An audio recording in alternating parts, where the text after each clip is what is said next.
Welcome back to another episode of Building with Bob.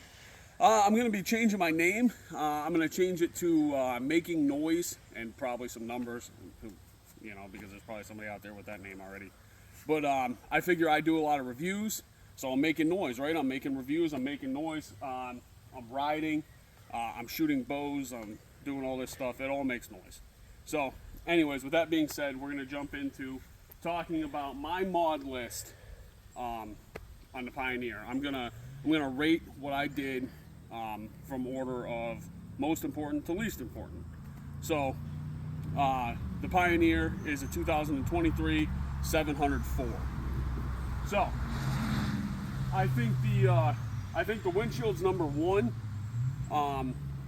This is a factory glass windshield, factory Honda glass windshield. I really wish I would have went with the split windshield. The problem with split windshields is, well, you got to be careful cleaning them because you can scratch them really easily. This, you can't scratch it, so whatever. That's what it is. Next is the roof. The roof is going to keep the weather off of you. It's going to keep the sun off of you. It's just going to make you a lot more comfortable. Problems with having the windshield in the roof is dust comes in. I did buy this dust screen back here, and that helps a little bit, not a lot. This was very expensive. I paid like $180 for this off of eBay. I kind of wish I wouldn't have bought it. I don't think it was worth $180. So moving on, we're going to be talking about the True Amp dual battery setup here. So there's the thing there. And then over here is my battery. So with that being said, the reason why I have this in here and why this is number 3 to me is because all my electronics come into a fuse block here and they go into the battery. And what this system does is it doesn't allow that stuff to drain your number 1 battery, the battery that's going to start the buggy, take care of the fuel injection, all that stuff. Okay, so if anything happens, something shorts out, right, it's going to damage this battery. Big whoop. Okay, I can go buy another battery, right? If it damages the main battery, I'm stuck on the trail. I can't go anywhere. So this is just insurance, really. So then we're going to talk about the next mod, and that's the winch. So this winch I bought off eBay. I did a review on it. I don't remember how much that is, but I used this one time so far. And as far as I'm concerned, one use it's worth every penny. I didn't have to call somebody to come pull me out. I was able to wrap it around a tree and get myself out. I did opt for the synthetic rope as well. So the next mod is going to be the headlights, the LED headlights. The original headlights are absolute trash on these Pioneers. I don't even understand how Honda was able to put those lights in. You can't see anything in front of this buggy with them stock lights. So I rate this pretty high. You got to be able to see. So shut those off. We're going to come back to my backup lights. You can't see anything behind you. If you guys ride, you know that you're in the woods. It's dark. If you got to back up or maneuver around something, there's no lights back here to see anything. So I put these on. Some guys had commented that I could put them on into my reverse. So as soon as I put the buggy in reverse, I could wire them in so that they would come on. I opted not to do that. I put them on a toggle switch, and the simple reason is if you're riding with somebody and you put it in reverse, you could potentially blind them. I don't want to blind anybody. So I have it on a toggle switch. That way there, I can use them when I see fit. While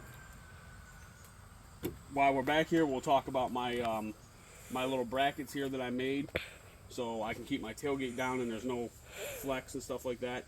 So I can carry a cooler and some tools and some water and ratchet straps, whatever you might need out on the trail, tow strap.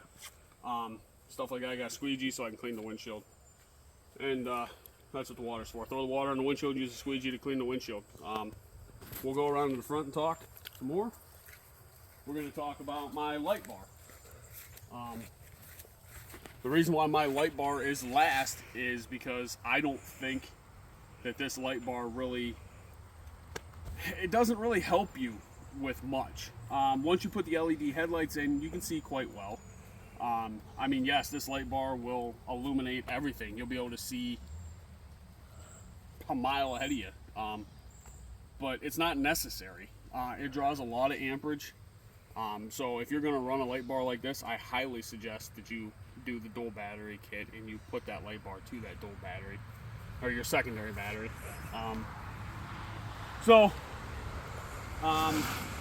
Yeah. You can't run this if there's people in front of you. It's just going to blind them. It's going to be way too bright. So you're going to find yourself really not running with this all the time. So, like I said, I put that pretty far back on the list. I don't think it's super important to have a light bar. It does look really, really cool though. Last is my windshield wiper. The windshield wiper just has a toggle switch in here. It turns on, shut it off. That works wonders. When you're going through mud holes, you're splashing water up on the windshield and you want to be able to see, you just run that thing and you're good. You can ride in a rainstorm and run the windshield wiper and be able to see. So if you have a glass windshield, I would not recommend it on a poly. A poly windshield, it will scratch. So that's the end of this. This is my mod list. So things that are coming.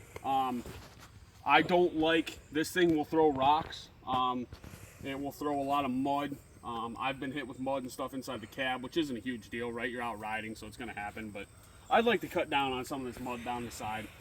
So I'm going to buy the factory Honda fender flares. They're cheap. They're 150 bucks for both sides. I think that's dirt cheap. Then the next thing is the girls are complaining when we go on rides about their butts hurting. So I think I need to do them a little bit better seat than this, and then whatever Honda calls that, because that's not much of a seat. So I'm going to work on finding a better seat for the back, something that lifts them up a little bit too, so they can see better. I have a 7-year-old, and she has a hard time seeing out. So I think if she was lifted up a little bit more, she'd have a better time. So, but all in all, that's it. Like I said, that's what's coming next on my mod list. I've pretty much done everything. Oh, I forgot about my mirrors. The mirrors are great. I like being able to see behind me. Really helps when you're riding. I'm always constantly checking my mirrors, just like when you're driving. You know, if guys come up behind you, I'm not flying down the trails. So when a guy comes up behind me on a dirt bike, I move over, let him go around me. He's out there to rip and tear. I'm out there with my family just to go kind of slow and have fun. So, anyways, with all that being said, if you guys like what you're seeing, hit the like button. If you're really liking what you're seeing, subscribe. There's gonna be a couple more videos coming on this. I'm gonna do a final overview of the whole bike here, probably in a couple of weeks. We're gonna go on one last ride down to Marionville. So yeah, we'll catch you later, guys. Have fun.